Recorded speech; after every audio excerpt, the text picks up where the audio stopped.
Good morning. आज पढ़ेंगे हम जनसंख्या वृद्धि के कारणों के उपाय, यानी कि जो जनसंख्या वृद्धि हो रही है उनको हम किस तरीके से रोका जाए।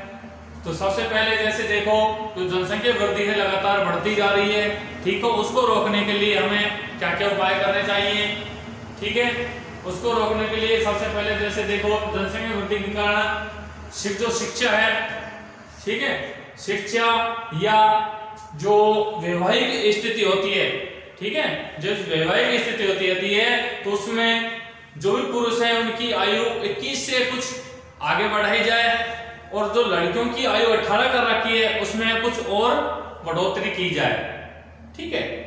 इससे क्या होगा, इससे जन्म दर होगी वो थोड़ी कम होगी, ठीक है। दूसरी बात क्या है, जो जगह जगह जाकर लोगों में प्रोत्साहित करना, लोगों को किसके द्वारा, जन जागरण अभियान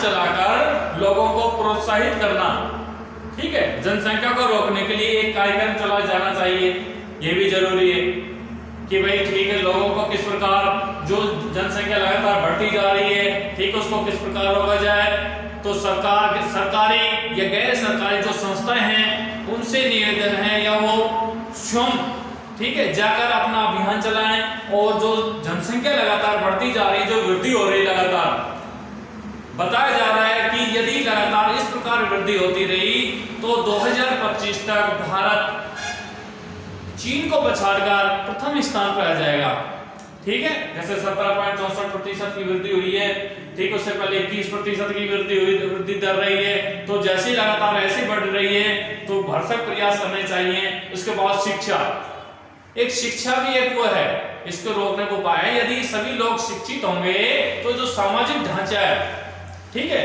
जो सामाजिक आधारभूत ढांचा है उस पर प्रभाव पड़ता है इससे। तो एक शिक्षा भी बहुत जरूरी है, ठीक है। तो लोग शिक्षित हों, ज्यादा से ज्यादा लोग क्या हों, शिक्षित हों। तो एक शिक्षा का भी एक पॉइंट है, ठीक है। वैवाहिक स्थिति हो गई, शिक्षा हो गई और जन जागरण अभियान हो गया, ठीक है। इससे क्या होगी, जनसंख्या वृद्धि में प्रभाव पड़ेगा, जो बढ़ रही लगातार उसमें क्या होगा, प्रभाव पड़ेगा, ठीक है। ये था जनसंख्या वृद्धि, ठीक है। इसके बाद आता है भारत में जनसंख्या की तीव्र वृद्धि के कारण, क्या क्या कारण रहे, वो कारण हमने नहीं पढ़े। तो जनसंख्या में तीव्र वृद्धि के कारण क्या क्या हैं उनको हम पढ़ेंगे। याद रखना, भारत में जनसंख्या की वृद्धि तीव्र गति से हो रही है, सभी को पता है। भारत में जनसंख्या है उसकी वृद्धि कैसी हो रही है, तीव्र गति से हो रही है। और 1901 में भारत की जनसंख्या लगभग कितनी बताई जाती है, 1901 में देखो 23.08 करोड़ थी। ये कब की बात है, 1901 की बात है, ठीक है। 1901 में इतनी करोड़ थी और 1991 में बढ़कर कितनी हो गई, 1991 में बढ़कर 84.64 करोड़ हो गई, 84.64 करोड़ हो गई। और 2001 में 102 पहुंच गई। 2001 में कितने हो गए, 102.87 करोड़ हो गई, ठीक है। ये कब की बात है, 2001 की। और 2011 का आपको पता ही है, 121 पहुंच गई, 121.01 करोड़। तो देखो कितनी गति से विस्तार बढ़ा है, कितनी गति से तेजी से जनसंख्या बढ़ी है। 23 करोड़ थी, फिर 2000 उसमें 91 इतनी हो गई, 2001 में इतनी हो गई, फिर 2011 में ये हो गई। तो लगातार तेज वृद्धि हो रही है, लगातार बढ़ती जा रही है, ठीक है। अब देखो, जो इसको प्रभावित करने वाले जो कारक हैं, इसको जनसंख्या वृद्धि के कारणों को मुख्य रूप से कितने भागों में बांटा है, इसको मुख्य रूप से 2 भागों में बांटा गया है। कितने भागों में, 2 भागों में। अब 2 भाग कौन कौन से हैं, उच्च जन्म दर, नंबर 1 कौन सा है, उच्च जन्म दर,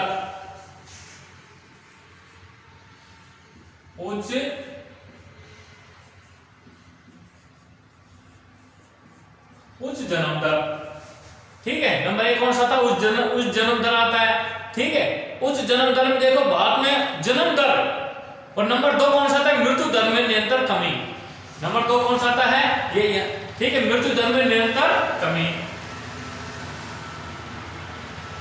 मृत्यु दर में निरंतर कमी, मृत्यु दर में निरंतर कमी, ठीक है। अब देखो जन्म दर, सबसे पहले तो हमें ये पता होगा बाद में जन्म दर को बढ़ावा देने के कारकों में मुख्य कारक कौन कौन से हैं।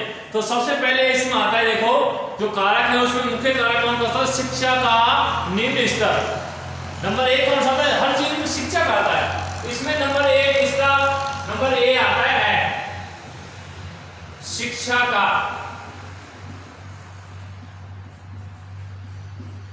क्या आता है, शिक्षा का निम्न स्तर।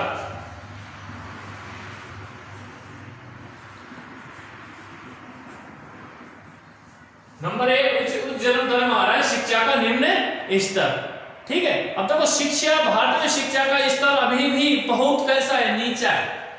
भारत में शिक्षा का स्तर अभी भी बहुत कैसा है, नीचा माना जाता है। देश में अभी भी हमारे लगभग 35% आबादी कैसी है, शिक्षित नहीं है।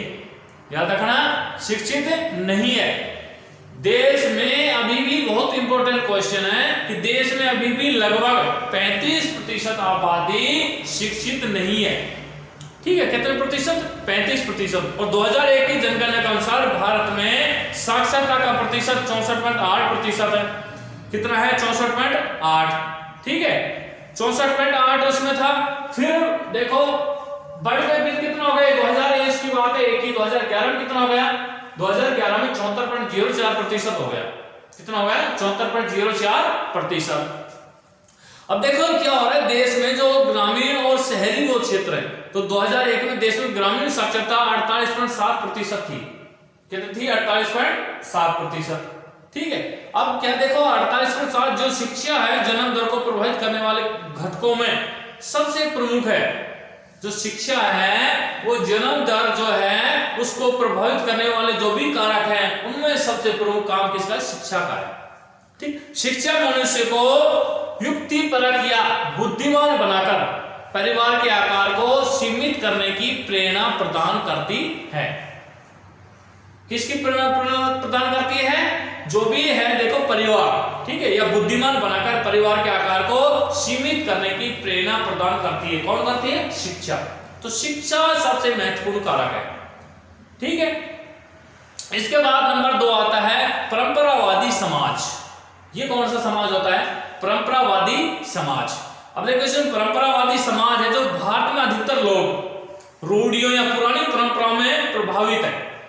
आजकल लोग, आपको पता है कि ज्यादातर लोग पुरानी जो प्राचीन परंपराएं उनमें विलिप्त हो चुके हैं, ठीक है, उनके अनुसार चल रहे हैं। हम ये नहीं सोच रहे कि जो नए हैं, ठीक है, नए विचार, नए अपमान में इस प्रकार के लोगों को कठिनाई होती है। जो नए विचार के लोग हैं उनको इस प्रकार के विचारों की कठिनाई होती है कि जो लोग जैसी सोसाइटी होती है उसमें ढलने की कोशिश करते हैं, ठीक है। अब देखो जो पुरानी या परंपराओं रूढ़ियों के प्रभाव में जब लोग जन्म विरोध के नए या उपाय नहीं अपनाते और बच्चा पैदा होने के विरुद्ध कोई प्रयास नहीं करते, ठीक है, बच्चा होने के प्रति कोई प्रयास नहीं करते, तब जन्म दर कैसी होती है, ऊंचे स्तर की बने रहना स्वाभाविक है। तो हमें क्या करना चाहिए, इसके विरोध में जो लोग हैं, जो पुराने प्राचीन जो लोग हैं, यानी कि पुराने का अर्थ है जो पहले की परंपराओं के अनुसार चल रहे हैं, उनको हमें नए तरीके से अपनाना चाहिए। कि भाई क्या बताना चाहिए, उनका विरोध करना चाहिए, उनको विरोध करना चाहिए उनके प्रति कि जो बच्चा पैदा कर रहे हैं, ठीक है, वो सिर्फ मात्र जो गवर्नमेंट ने वो कर रखा है, ठीक है, तो दो ही होने चाहिए, ठीक है। अपन पता है कि गवर्नमेंट में जो नियम है उसके अनुरूप 3 से अधिक बच्चे पैदा नहीं होने चाहिए, ठीक है। तो ये कहने की बात ये है कि जो प्राचीन यानी कि जो पुराने वो हैं परंपराएं रूढ़ियों के प्रयास में जो भी ये प्रभाव में जब लोग, ठीक है, जन्म दर के जो विरोध के नए उपाय नहीं अपनाते, ठीक है, तो उनका जो विरुद्ध जो प्रयास करने चाहिए। इसके बाद आता है धार्मिक, ठीक है, या संयुक्त परिवार। तो भारत में संयुक्त परिवार प्रथा विद्यमान है, अभी भी विद्यमान है। भारत में संयुक्त परिवार प्रथा अभी भी विद्यमान है। ठीक है। अतः संयुक्त परिवार में पैदा होने वाले बच्चे के भरण पोषण का दायित्व किसका होता है? माता पिता का न होकर, माता पिता का नहीं होता संयुक्त परिवार में, ठीक है, न होकर संपूर्ण परिवार पर होता है। इसमें क्या होता है? बच्चा पैदा होने के भरण पोषण का दायित्व माता पिता के पास न होकर, किसके पास? माता पिता के पास न होकर, ठीक है, किसके पास होता है? माता पिता के पास नहीं होकर किसके पास होता है? पूरे परिवार पर होता है, ठीक है, किसी वक्त पूरे परिवार पर होता है। इसके बाद देखो, अब बच्चा पैदा होने के विरुद्ध कोई विश्वास या विश्वस्तता नहीं होती। संयुक्त परिवार प्रथा विवाह की आयु से या विवाह की आयु के कम होने में भी प्रोत्साहित करती है। जो संयुक्त परिवार है वो पुराने प्राचीन जो लोग हैं वो पहले की तरह ही सारी चीजें करते हैं, ठीक है, नए तरीके से नहीं अपनाते, ठीक है। ये होती है संयुक्त परिवार की वो। इसके बाद लड़कों का महत्व, ठीक है। अब लड़कों का महत्व क्या होता है? भारतीय समाज में लड़कियों की अपेक्षा लड़कों को अधिक महत्व दिया जाता है। आपको पता है पढ़ाई में या वो किसी चीज में लड़कियों के बजाय किसको अधिक महत्व देते हैं? लड़कों को अधिक देते हैं, ठीक है। जो हिंदू धर्म के अनुसार पुत्र का होना बहुत महत्वपूर्ण समझा जाता है। हिंदू धर्म के अनुसार पुत्र का होना बहुत महत्वपूर्ण समझा जाता है। लोग कहते हैं पुत्र हो गया, ठीक है, तो उसको बहुत पूर्ण मानते हैं। ऐसा विश्वास माना जाता है कि पुत्र के पैदा होने से ही माता पिता मोक्ष प्राप्त कर सकते हैं। यह माना जाता है कि यदि पुत्र की प्राप्ति हो गई तो माता पिता जो मोक्ष को प्राप्त हो गई, ठीक है। केवल पुत्र ही वंश को चलाता है। पुत्रियां विवाह के उपरांत परिवार से बाहर चली जाती है, यानी कि जो अपने वंश को कौन चलाता है? एक पुत्री चलाता है। पुत्रियां तो क्या है, कहां चली जाती हैं? दूसरे परिवार में चली जाती हैं, ठीक है। ये माना जाता है जो पुत्री या जो पुत्र से आर्थिक संरक्षण प्राप्त होता है, जो पुत्री से नहीं होता, ये मानते हैं। और भारतीय समाज खेती हर या जो समाज होता है वो खेती में श्रम शक्ति की आवश्यकता भी पड़ती है और जो पुत्र से ही प्राप्त हो सकती है। यही कारण है कि कोई पुत्र पैदा होते भी पुत्र को कामना में लोग बच्चे पैदा करते जाते हैं और इस तरह परिवार का आकार भी बढ़ता जाता है, ठीक है। यही मानते हैं भाई पुत्र हो गया तो और कमाएगा, ठीक है। जो भी जो समाज कैसा होता है ये बताया है कि जो खेती में काम करते हैं, जो श्रमिक लोग होते हैं, ठीक है, वो मानते हैं ठीक है अत्यधिक जो लोग हैं वो कमाएंगे, ठीक है, और कमा के देंगे। तो ये थे हमारे उच्च जो जन्म दर है उसके कारण, ठीक है, उच्च जन्म दर के कारण। अब किसके कारण आएंगे देखो, इसके बाद जो मृत्यु दर है उसके क्या कारण है, जो मृत्यु दर है उसके क्या कारण रहे, ठीक है। मृत्यु दर में देखो इसमें क्या है, मृत्यु दर में कमी। मृत्यु दर में कमी क्या है, या अभी तो देखो उसमें समाज में स्त्रियों का कम सम्मान भी बच गया था। जो उच्च जन्म दर है उसमें समाज में स्त्रियों का कम सम्मान, यानी स्त्रियों का कम सम्मान होना भी परिवार के बड़े आकार के कारण बनता है। तो समाज में स्त्रियों को बच्चा पैदा करने की मशीन समझ लिया जाता है तथा उसकी सुख सुविधा तथा कल्याण पर ध्यान नहीं दिया जाता। ये बहुत इंपॉर्टेंट है कि उच्च जन्म दर में जन्म दर बढ़ रही है तो उसमें क्या मानते हैं समाज के लोग, घृणा करते हैं। देखो समाज में स्त्रियों का कम सम्मान, और कम सम्मान क्यों होता है? समाज में स्त्रियों का कम सम्मान होना भी परिवार के बड़े आकार का कारण बनता है और समाज में स्त्रियों को बच्चा पैदा करने की मशीन समझ लिया जाता है तथा उसकी सुख सुविधा तथा कल्याण पर भी ध्यान नहीं दिया जाता, ठीक है। यह भी एक महत्वपूर्ण कारक है। नेक्स्ट आता है कि मृत्यु दर में कमी। किसमें कमी? मृत्यु दर में कमी। मृत्यु दर में कमी किस प्रकार, निरंतर स्तर क्यों गिर रहा है? भारत में विगत 80 वर्षों से मृत्यु दर में पर्याप्त गिरावट आई है। कितने वर्षों में? 80 वर्षों। मैंने आपको ये पहले बता चुका हूं, मृत्यु दर अधिक कम हुई थी। आपको याद होगा जब मैंने जनसंख्या को पढ़ाई थी वृद्धि दर, उसमें वृद्धि दर को प्रभावित करने वाले 4 कारक आए थे। नंबर 1 आया था सबसे पहले, जो आपने याद होगा, जो जन्म दर जिसमें बिल्कुल ही अत्यधिक ज्यादा क्या हुई थी, मृत्यु दर हुई थी 1901 से 1921 के बीच में, ठीक है, जिसमें जन्म दर कितनी हुई थी? 0.27% की रही थी, ठीक है। वृद्धि वाले कालों को मैंने बता, घटती वृद्धि वाले काल, ठीक है, तीव्र वृद्धि वाला काल यार, उसमें भी मैंने सारी चीज आपको बताई थी, तो वो याद करो। तो उस समय की बात है, तो कह रहा है कि जो भारत में उसके बाद या 1951 के बाद लगातार 80 वर्षों से कह रहा है कि लगातार 80 वर्षों से मृत्यु दर में पर्याप्त गिरावट आई है और जन्म दर बढ़ रही है। ठीक है, जन्म दर बढ़ रही है और मृत्यु दर घट गई है। अब देखो वर्ष कब की बात है, वर्ष 1901 से 11, वर्ष 1901 से 11। ठीक है, 1901 से 11 में क्या हुआ कि इस दशक में भारत में मृत्यु दर में 42.6 प्रति हजार थी। कितनी थी? 42.6 प्रति हजार थी। उसके बाद देखो कब की बात है, 1901 से। ठीक है, लेकिन जो 2003 में 8.0% रह गई, घटते हुए कितनी रह गई? 8.0, 2003 तक पहुंचे 8.0 रह गई। उसके बाद देखो जो लगातार, इसका प्रमुख कारण क्या है? लोगों की आय में वृद्धि। इसका कारण क्या रहा है कि लोगों की आय में लगातार वृद्धि। ठीक है, लोगों की आय में लगातार क्या है? वृद्धि हुई है। और क्या हुआ है? और रहन सहन में स्तर में सुधार भी होने लगा है धीरे धीरे। जो लोगों का रहन सहन है उसमें भी क्या हुआ है? सुधार हुआ है। और क्या हुआ है? औद्योगिक जो वो है या औषधि विज्ञान है, ठीक है, उसमें भी सुधार हुआ है। चिकित्सा की हुई जो पहले चिकित्सा बहुत कम थी, ठीक, उसमें भी काफी डेवलपमेंट हुआ है।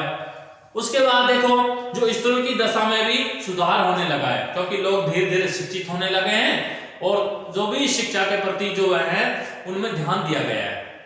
ठीक है, और जो साक्षरता में भी वृद्धि हुई है। पहले साक्षरता दर बिल्कुल कम थी, ठीक है, अब लोग अधिक साक्षर हो गए। उसके बाद देखो जो भी हैं, जैसे शहरीकरण में वृद्धि, ठीक है, या अंधविश्वासों में कमी होने लगी है। पहले लोग अंधविश्वासों में अधिक विश्वास रखते थे, लेकिन अब क्या, लोग शिक्षित हो गए और शिक्षित होने से जो अंधविश्वास है समाज में फैले हुए हैं, जो बुराइयां हैं, उनके प्रति भी ध्यान देने लगे। ठीक है, इसके बाद देखो इस तरह भारत में जन्म दर में वृद्धि और तथा मृत्यु दर में कमी आई। इसके फलस्वरूप ही जो भी है, ठीक है, लगातार भाई देखो जैसे सुधार होता रहता है। ठीक है, तो जनसंख्या में क्या हुई है? वृद्धि हुई है। जनसंख्या में वृद्धि होना स्वाभाविक है। तो याद रखना, इस तरह भारत में जन्म दर में वृद्धि और मृत्यु दर में कमी आई है। ठीक है, इस तरह भारत में जन्म दर में वृद्धि और मृत्यु दर में कमी आई है और इसके फलस्वरूप जनसंख्या में वृद्धि होना स्वाभाविक बताया गया है। ठीक है, ये थे हमारे वृद्धि के कारण और उसको रोकने के उपाय। ठीक है, इनको अच्छी तरह से पढ़ना ध्यानपूर्वक। ये थे हमारे ये चैप्टर जो हमारा खत्म हो चुका है। नेक्स्ट चैप्टर आपको नेक्स्ट डे पढ़ाया जाएगा। धन्यवाद।